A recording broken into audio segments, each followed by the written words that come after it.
ఈనాటి ఈ సభకు అధ్యక్షులు సారిపల్లి కొండలరావు గారికి, అలాగే మంత్రివర్యులు జగదీశ్వర్ రెడ్డి గారికి, మిత్రులు డాక్టర్ గోపీచంద్ గారికి, డాక్టర్ కాసు ప్రసాద్ రెడ్డి గారికి, మా పెద్దబ్బాయి పరుచూరి వెంకటేశ్వరరావు గారికి, అలాగే మా అల్లు అరవింద్ గారికి, ఇతర పెద్దలకు, ఈనాటి సభకు ఇచ్చేసినటువంటి 50 మంది ఆహ్వానితులకు, కళాభిమానులకు, నా అభిమానులకు అందరికీ హృదయపూర్వక నమస్కారం. గత 13 సంవత్సరాలుగా స్వర్గీయ అల్లు రామలింగ గారి పేరున ఏర్పడైనటువంటి కళాపీఠం జాతీయ పురస్కారాలు చాలా అత్యద్భుతంగా జరుగుతూ, ఆయా సమయాల్లో ఎవరైతే డిజర్వింగ్ కళాకారులు ఉంటారో వాళ్ళకందరికీ ఆ అవార్డుని అందివ్వడం జరుగుతూ వచ్చింది. ఇది చాలా చాలా సంతృప్తినిచ్చేటటువంటి కార్యక్రమంగా మా ఫ్యామిలీ మెంబర్స్ అందరం భావిస్తుంటాం.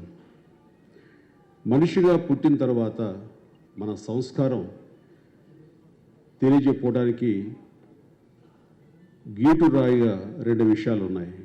ఒకటి, మన మధ్య లేనటువంటి పెద్దల్ని గుర్తు చేసుకోవటం. 2, మన మధ్య ఉన్న పెద్దల్ని గౌరవించుకోవటం. ఈ రెండు కార్యక్రమాలు ఈ రోజున నా సమక్షంలో నా చేతుల మీదుగా జరగడం అనేది నాకు చాలా చాలా సంతృప్తిగా ఉంది. ఒకటి, రామలింగ గారిని అందరం మా అనుభవాలతోటి వారిని గుర్తు చేసుకోవటం, అది వారికి మనం ఇచ్చే నివాళి, గౌరవం. అలాగే పెద్దలు దాసరి నారాయణరావు గారికి ఈ జాతీయ పురస్కారం వారికి ఇచ్చే ప్రయత్నం చేయటం అన్నది అది ఒకటి చాలా చాలా సంతృప్తిగా ఉంది. అది పెద్దల్ని గౌరవించుకునేటువంటి ప్రక్రియ. వారు హాస్పిటల్లో ట్రీట్మెంట్లో ఉన్నారు. వారు త్వరగా కోలుకోవాలని, మళ్ళీ మన మధ్యకు రావాలని, ఇలాంటి ఫంక్షన్లో వాళ్ళు పార్టిసిపేట్ చేయాలని, చేస్తారని ఆశాభావంతో ఆ భగవంతుని ప్రార్థిస్తూ వారి ఆరోగ్యం త్వరగా చేకూరాలని నేను కోరుకుంటున్నాను.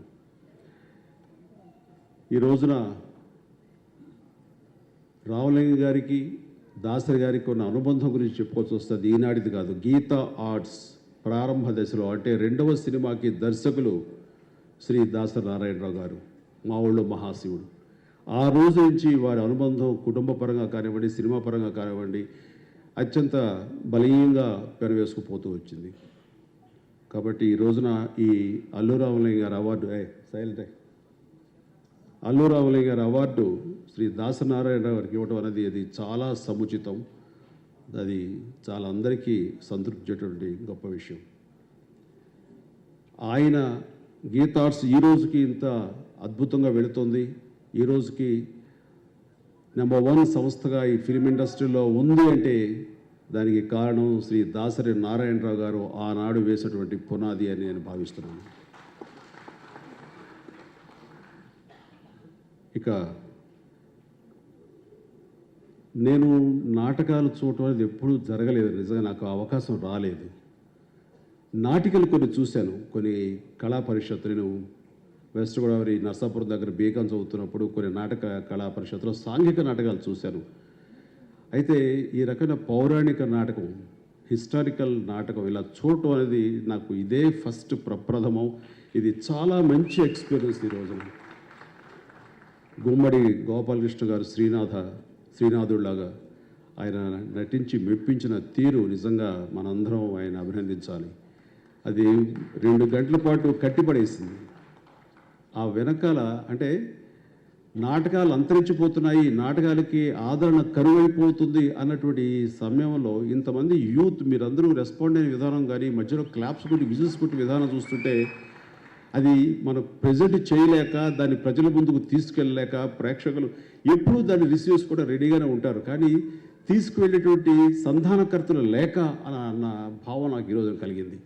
అలాంటి ప్రయత్నం ఈ రోజున ఈ అల్లు రామలింగ గారి కళాపీఠం ఈ రోజు నుంచి అల్లు అకాడమీ ఆఫ్ ఆర్ట్స్గా మారినటువంటి ఈ సందర్భంలో అది ఇక్కడ ప్రదర్శించటం, ఇంతమంది యొక్క అభిమానాన్ని చూరగొనటం, ఇది నిజంగా చాలా చాలా బాగుంది.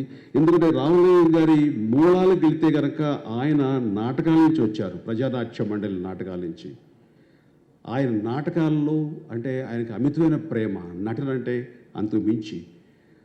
అందుకని ఆయనకు అంత ప్రేమైనటువంటి నాటకాలకి మన వంతు సహాయం చేయాలని ఈ రోజున అల్లు అరవింద్ గారు ఈ అల్లు ఆర్ట్స్ అకాడమీ ఆఫ్ ఆర్ట్స్ని పెట్టి దానికి చైర్మన్ బాధ్యత నాకు అప్పచెప్పారు. వారి యొక్క సంకల్పం అది నిజంగా మనం అందరం అభినందించాల్సింది. ఎందుకంటే ఇక్కడ మరో వ్యక్తి ఉన్నారు, పరుచూరి వెంకటేశ్వరరావు గారు. ఆయన కూడా నాటకాలంటే మహామక్కువ. ఆయన కూడా నాటక రచయితగా నాటకాల నుంచి వచ్చేటువంటి వ్యక్తి. ఆయన కుమారుడు అకస్మాత్తుగా చనిపోయిన తర్వాత ఆ కుమారుడు రఘుబాబు ప్రేరణ ఆయన నాటక సంస్థని ఏర్పాటు చేసి ఈ రోజు కూడా ఎన్నో సంవత్సరాలుగా, దశాబ్దాల పైగా ఆయన ఈ నాటకాలని ప్రోత్సహిస్తూ ఆ రకంగా ఆయన వంతు కృషి ఆయన చేస్తున్నారు. ఈ నాటకాలను నిలబెట్టాలని, దానికి జీవం పోయాలి, ప్రాణం పోయాలంటూ.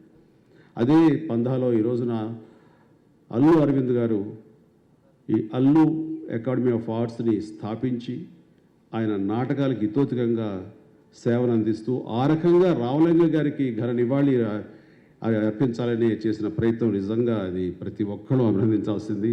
ఈ కళాకారులు ప్రతి ఒక్కరూ కూడా అది ఆనందించే విషయం. ఇది ఈ రోజున ఈ నాటకం ఇక్కడ శ్రీనాథ కవి సార్వభౌమ నాటకం చాలా చక్కగా ప్రదర్శించారు.